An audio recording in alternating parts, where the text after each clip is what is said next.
But guys, we do have some hockey news to dive into as the Hockey Hall of Fame class for 2020 was announced, and they are right off the top, Jarome Iginla and Marian Hossa. Kim St. Pierre, who was in net for the Canadian women's team as they collected 3 Olympic golds, 5 World Championship golds.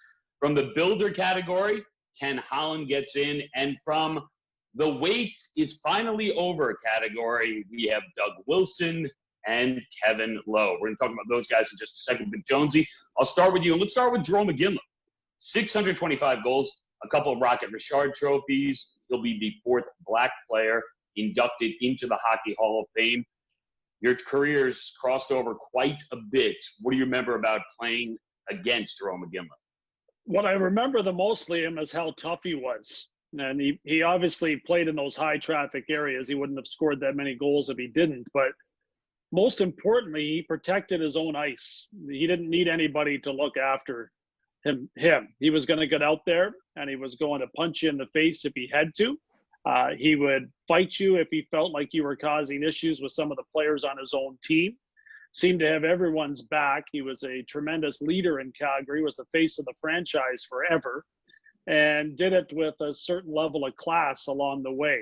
I had a chance to meet him after my career, and Craig Berube was a teammate of Jarome's in Calgary, and got together and had dinner with him after a game. And he was just an absolute gentleman, a pleasure to talk hockey with, and a guy that really loved playing the game.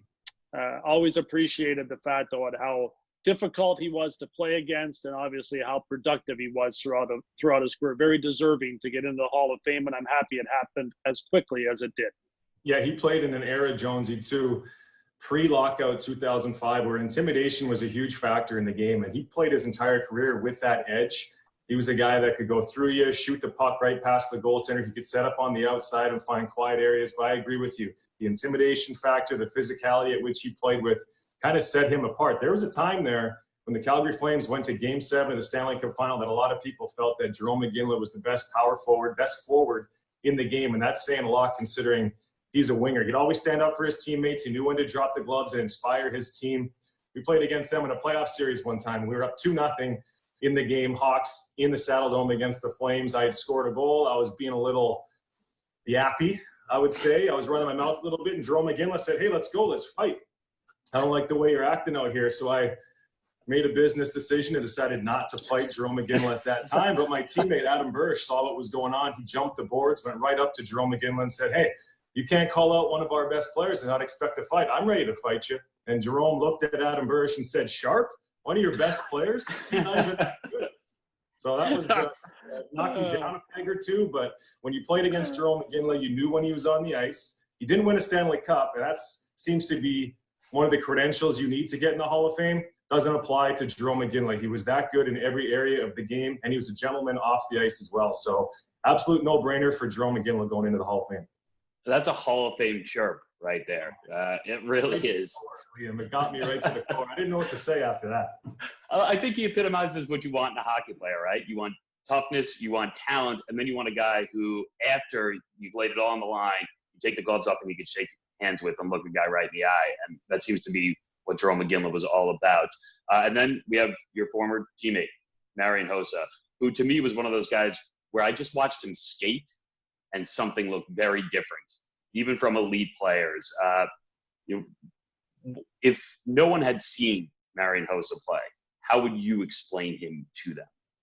Sure. Wow. I mean, when Nick Lidstrom went into the Hall of Fame, everybody said he was the perfect human, the perfect hockey player. I think the same kind of terminology applies to Marian Hossa. Talking with some of the old guys in Chicago, Patrick Kane, a couple of weeks ago, we both mentioned how, man, we really took Marian Hossa for granted as a teammate, as a line mate. He brought so much to the game. Look, when he was in Chicago, before he got to Chicago, he was lighting it up, all-star games, 100-point seasons, scored 30 goals 8 times, 40 goals a bunch of times. He came to Chicago, and very rarely was he on the first unit power play. He played that top line with Jonathan Toews for the bulk of his career, played heavy minutes, was a great 200-foot winger. And Jonesy, that doesn't really get enough credit in Marian's game, I think. He's a winger, and he would be on the ice in every key situation defensively. Yeah, he could count him for 30 goals, but he never complained. He was a gentleman in the locker room. Everybody loved him as a teammate. When you looked at Marian Hossa off the ice, he just looked like what an NHL player was supposed to look like. He was built, he was strong, he was well kept, he always did the right thing. And I think our young core group in Chicago really appreciated how good he was to our team. We win 3 Stanley Cups. I don't think we'd get there without the contributions of Marian Hossa. And he made every star player better, which is really, I think, a lot of what you're talking about. He was an outstanding teammate. He didn't have to be the superstar. He was just a star, and he was a star every night. Opposition teams knew exactly where Marian Hossa was on the ice at all times and frequently lost the puck to him. He was tremendous at stealing pucks in defensive situations where he would get back on the back check. He was ahead of his time as far as the way that he defended. Pavel Datsyuk, very similar in that regard. Both guys were very good at getting back, and I guess Mark Stone's kind of like that now in the new generation of player. But Marian Hossa, you knew any key situation in the game, Hossa would be on the ice. Whether you're up a goal in the last 30 seconds, down a goal in the last 30 seconds, pulling the goaltender, Hossa would be one of those players that you would pop out there. Didn't have to be, as you said, be on the number 1 power play unit, and still just went about doing the right thing at the right time. I think that's what made him such an effective hockey player and well-deserved to get into the Hall of Fame. And if you speak to some of the top players in the game, okay, Datsyuk, Zetterberg, Sidney Crosby in Pittsburgh, Jonathan Toews in Chicago, these guys all had Marian Hossa as a winger, and they all have great things to say about him. Easy guy to play with. Throw the puck in his corner, his side of the ice. He's going to win that battle. He's going to be responsible defensively. And when you watch him play for his home country in the World Championships, the Olympic Games, his game went to another level. He was asked to do more. He was capable of doing more. Just a terrific hockey player, and I'm proud that he could get into the Hall of Fame. I'm proud to say that I was his teammate for a couple of years. Yeah, the regular season production's there, the 525 goals, over 1,100 points, but he was a postseason producer as well. Goes to three Stanley Cup finals in a row with 3 different teams, then wins 3 Stanley Cups. The third was with Chicago, wins 3 Stanley Cups with Chicago. So Marian Hossa, Jarome Iginla, first ballot Hall of Famers. For other guys, obviously the wait is much, much longer, and that brings us to Wilson and Lowe. And you look how long these guys have been waiting. Lowe eligible since 2001. Wilson eligible since 1996. A couple D-men who definitely did their jobs in different ways, Jones. Yeah, they were different. Doug Wilson had the slap shot. I mean, he had an absolute rocket from the blue line. Was a tremendous offensively gifted defenseman. Was relied upon in all key situations. And most importantly, he put fear in the opposition because of that shot that he possessed. But there was some great talent as far as Doug Wilson brought to the table on a nightly basis, had some tremendous years with the Chicago Blackhawks, and is continuing to contribute in a managerial role running the San Jose Sharks over the last couple of decades, it seems. So very good to see Doug Wilson get in there. For Kevin Lowe, he was a defensive defenseman that all he did was win Stanley Cups. I mean, he won 6 cups. I played against him when he won his last cup with the New York Rangers. He was a tremendous player at fitting in with top defensemen on his team. It was Brian Leetch that he was playing with the New York Rangers when they won that cup in '94. He did an unbelievably great job on an Oilers team that played wide open hockey, at being one of the guys that Grant Fuhr could rely on to get back there and at least knock the rebound away, with the Oilers giving up so many A-quality chances. You didn't get those chances when Lowe was on the ice. So read the game extremely well, passed that along to his teammates, and I thought he was a very underrated leader as far as the things that he did with those teams that he was involved with in winning 6 Stanley Cups.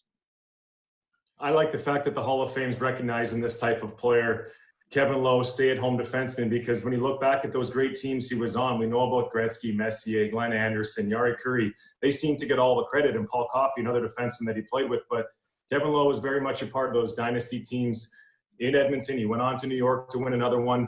It's great to see him wait as long as he did to be inducted to the Hall of Fame. And Doug Wilson, another Chicago Blackhawk that had a great career on the back end, who's been in the league a long time, now in a managerial position, done a great job with the San Jose Sharks. But as a player, smooth skating player, scored a lot of goals from the back end. And he played without a helmet too, which I think is pretty cool. But 2 worthy defensemen getting into the Hall of Fame. Yeah, Lowe, the 7th player from those great Oilers, Oilers teams of the 80s to make it in. 6 rings. you know, listen, he waited a long time, so he's a borderline guy, but he gets in. Jonesy, are you taking credit for Kevin Lowe getting into the Hall of Fame?